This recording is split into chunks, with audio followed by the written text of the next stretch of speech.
their address of those negative DNA test results. There came a point where I think, well, I do know they had to make a decision whether or not my attorneys were right or whether or not I was right. And they erred in my favor and intervened in the case. So you're still in jeopardy of being retried? No. One of the acts of misconduct that Joyce Gilchrist committed was, at the time we were trying to get the evidence for the purposes of DNA testing, or at least my attorneys were, before it was discovered the magnitude of her wrongdoing.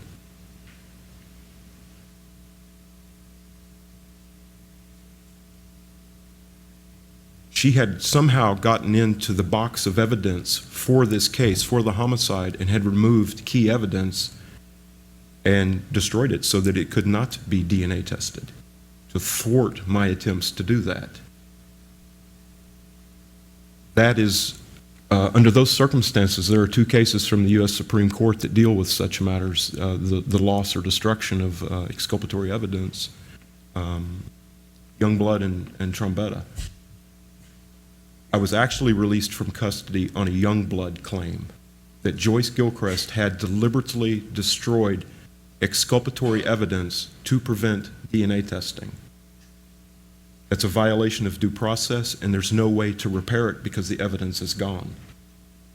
That decision has proved problematic for a lot of people, because the obvious question is, why did we need another DNA test if we already had one that was done under unique and strict circumstances, administered by a federal judge, as a matter of fact? Why did we need a second DNA test, and why should the case be dismissed for that reason if you already had one?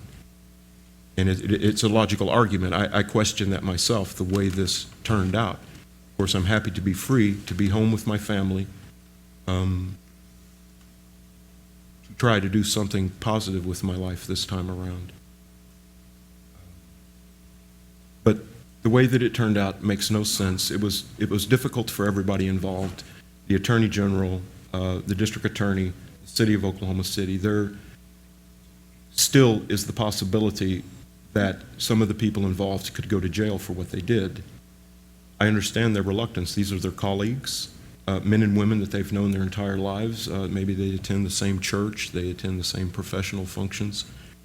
And there's a reluctance, I think, to meet it head on and say, these are crimes, and you're going to have to be accountable for what you did. Okay.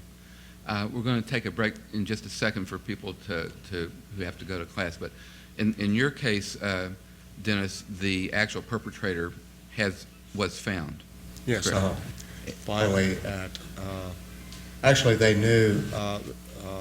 The state of Oklahoma knew 2 months in advance that a man